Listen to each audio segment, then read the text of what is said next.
Okay, so taking exactly what you said, you set this up beautifully. Preparing you for the future. Well, your future is 2-hour meetings and sitting there reading for hours on it on your own, active learning. Okay, so my mind's going, how do I get you through the now and how do I prepare you for the future? Because you want to be prepared for the future, but you want us to get you through the now, it sounds like, which is 20-minute lectures. What do you and your friends, let's talk about what your friends, you guys don't share your whole life with us if you don't want to. What do you think our role is between the now and the future?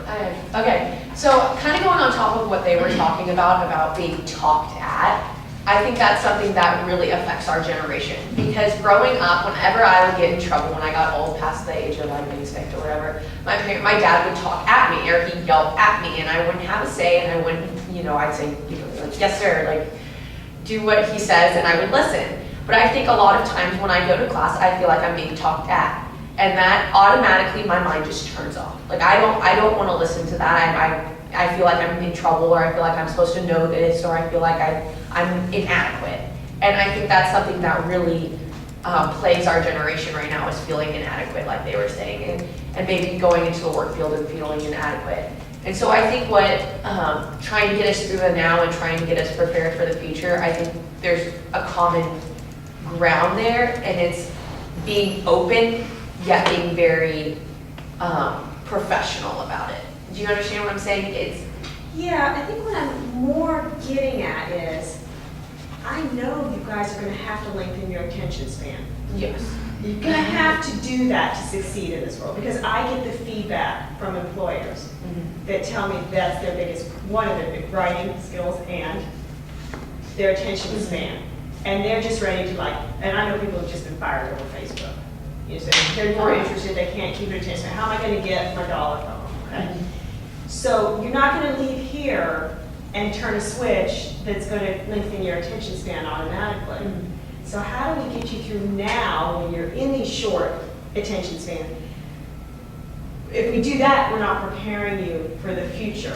What is your expectation? What do you want us to get you through the now? Do you want us to prepare you for the future? How do we juggle that for you? I think so. Go ahead. Oh, okay. I was going to say something that differs between our generation and generations earlier. There were intentful things done to teach the generations before us how to operate in the world. Like, there are so many people my age that don't know how to fill out a check. Because I'll just pay for it online, or I'll just use my debit card.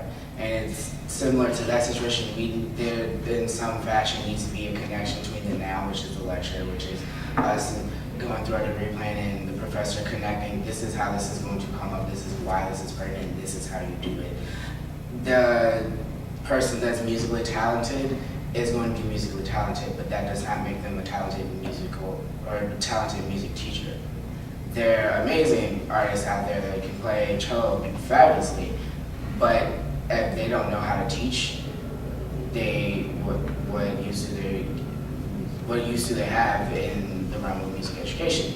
And I said to say that though I may have started off very musically talented, that does not mean that I instantly just knew how to teach music or I knew how to relate these things in my music classroom to everyday life, whether it be music or other things like dedication, responsibility, and just saying you cannot play things fastly all the time. You need to break it down, and this is why. This is how your mind works.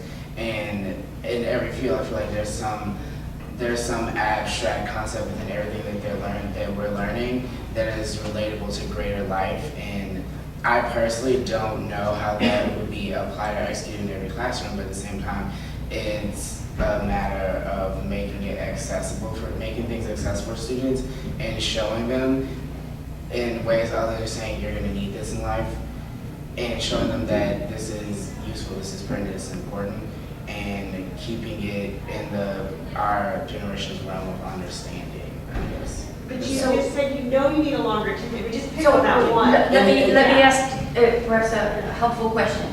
Do you think that your attention span is related to how passionate you are about a topic or how interested you are or how relevant you think it is? To some degree, yes. And at the same time, it's a thing that our generation has so many things. I won't necessarily say that everybody has a short attention span, but there are so many things for our attention to be devoted to And I feel like that needs to be incorporated in the classrooms that we're in. So if I keep you down to 20 minutes at a time, I haven't done anything to lengthen it. Do you want us to lengthen your extension span and to push you, or do you want us to entertain you to where you can grasp it and you understand at the moment? It's a trade-off there. Yeah. I would say the one thing that I can best relate this to, but I think our generation is, if something's not working, change, like move on to the next. Like if someone's at a part-time job, they don't like their boss, quit, get a new job. And it's always just leave and try something else. And so one thing that I'm working through right now is just being involved in a church, and when there's things that I don't like that's going on, our generation just think, okay, find a new church. But actually, okay, getting involved in leadership, trying to change your circumstances. And so I think it would equip us best to empower us to be leaders and advocates for our own education, because that could carry us into the work field. And so teaching us, okay, here's where you're at, this is where you're stuck, work with me, let me, empower us to have an open communication and let you know what we want out of our time, I guess. But I guess really just the empowering to make a change with where you're at rather than just jump ship and go somewhere else. Like if I hate a professor after the first week, drop class, get a new one. But how in the real world you're going to get a career and that's not going to be what's happening. And so being able to vocalize and be flexible and work with your superiors at verbalize what your needs are and what your expectations are. Can I make an observation? And maybe I'm just not getting it, so I'm open to that possibility. But the question that she asked, I don't think either of you actually answered her question. It just totally complete disconnect. Yeah, I don't And- think either of you answered the And I think question. that is, because it's an electronic, it's a question that have to be fast and answer. Complete disconnect here, and how do we bring this connect in? We have a different perspective than you do, admittedly, and you have a perspective we have to figure out. So, yeah, it totally. And I my think- understanding of the question was, what do you want our role to be in trying to get you prepared, knowing that where you are now is not where you need to be when you get out of school as far as this attention span thing is going? Because your employers are really going to expect you to be able to concentrate for significant periods of time. Yeah. So I think, let me say one thing. I think it's interesting that you all are answering, because everything you said is really interesting on a different dimension. Yeah. It really is. But I think this whole disconnect is incredibly interesting too. I was just like to weigh in that we're setting up this false dichotomy that we're going to entertain you or increase your attention span. I don't think that's a fair question to ask, because it's not one or the other, and perhaps it's not entirely our responsibility to increase your attention span. A lot of that's going to come with age and maturity, perhaps people who get into the workforce And and that's get why fired. my question is what do you think our role is? And where do you want us to be in there? It's not that I think And it's in a some trade-off. ways, you don't necessarily all have to feel responsible to have an answer to this question. Can I make one quick comment? Yeah. In reference to the questions you're asking, for example, the 20-minute segments, just because we're sequencing in 20 minutes doesn't mean we're talking about something different in the next 20 minutes. No, I understand. And that's something that a lot of students don't consciously realize is helpful, but it really is. For example, in my ed psych class, we were talking about behaviorism and going on talking about social development theory. And we talked about the basis of the theory for about half hour, and then we switched to watching a video clip from Big Bang Theory, which exhibited how it's seen in popular culture, but then the execution of it, and then we went to talking about the abstract of the theory to talking about real life examples and how it's seen in classrooms. And so just talking about the boring, fancy, highfalutin jargon around it versus the actual thing in two different segments separated by something that's very stimulating and familiar to us was something that I saw as extremely helpful. And I feel like that intentionality of being intentional in the way teachers do things like that will help students to be more productive and at the same time hopefully realize that that's how they're. We'll take it, absolutely we'll take it, but they're not doing that for us in the real world. We're sitting down and think we're just intrigued by where should we be? What should we be doing to get you through the now and to get you through the future at the same time? And I think I understand what you're saying 110% with that question. I realize that all professors are different and that they want to teach in their individual style and how they're comfortable. And they shouldn't have to cater necessarily their needs to how each generation feels. You know, I don't want a professor, I'm a very discussion-based learner. I love discussing things with professors, but not all professors want to discuss with me. And the classes aren't necessarily, some classes aren't made for that. And if the class is not made for, this is like how I think it should be is, if the class is not made to be a discussion-based class, then don't talk at us for an hour and a half. I just don't, I think that any individual, no matter what your age, does not want to be talked to in an hour and a half. And I think the attention span comes in when we're doing our individual work. And I notice myself a lot, being able to pay attention a lot better when I'm doing my homework and I'm able to really focus on what I'm doing and engage myself rather than being talked at. And I don't think it's your responsibility necessarily to lengthen our attention span or to cater to our attention That's what span. I'm asking. I don't think it's your responsibility at all. I think it's our responsibility to cater it to what we're going to do in the future. Because I know that if I'm going to go into the business world and I want to be successful, I need to be able to get stuff done in an efficient in time and in a very timely manner.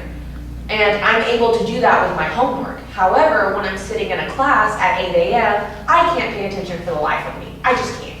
And it's not necessarily because I don't have a great attention span or because I haven't worked on that for the past year. It's because I'm not engaged in the class. And I think it's making my time there meaningful and making the students' time there meaningful. That's what engages us. It's not breaking it down. I mean, that can help. It's not necessarily like, oh, you need to chop it down or change the subject everywhere or open the blinds. It's, you need to make our time there meaningful because I think any individual, no matter who you are, is not going to want to be somewhere where they don't feel like they're a part of something. Do you understand? So to me, I would interpret it saying that you're more concerned with us, I don't want to put words in your mouth, but the now. Let's get through college, let's get through the educational process.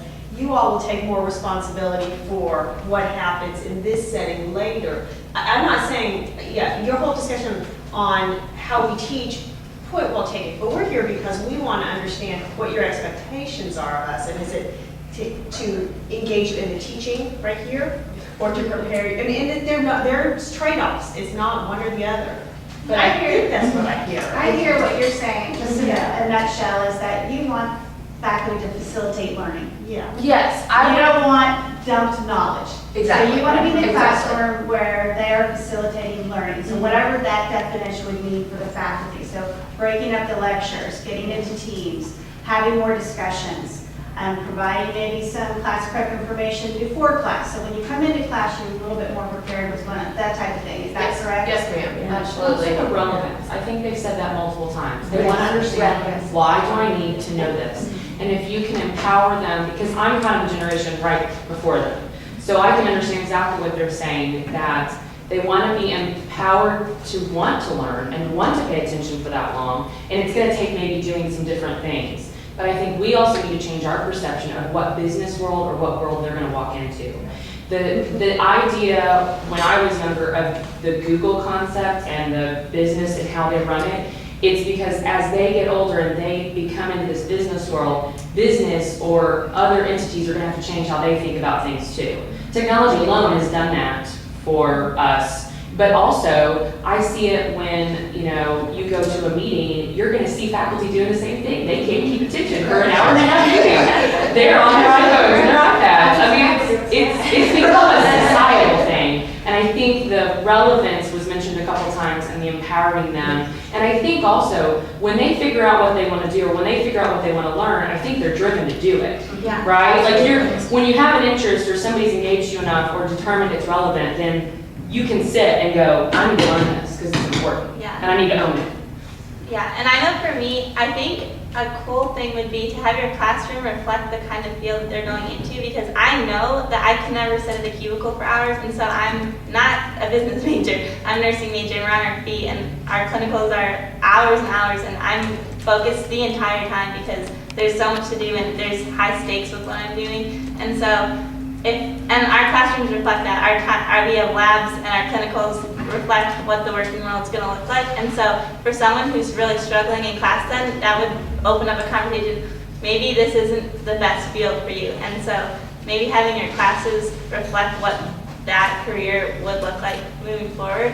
And then I think another thing that really keeps me engaged is sharing the basic level information with us and then posing questions that really require critical thinking, because I know with like feeling special and like wanting that accomplishment, when someone asks a question that requires you to pull information from previous classes and really think critically and apply it, and then when we're coming up with that answer rather than being told it, first of all, we're engaged because we don't know it right away. It requires us to think and be engaged in the conversation, but then also it creates so much opportunity for learning because you can collaborate with peers, and when you get it, it just is like, I don't know, that's one of my favorite feelings in the classroom.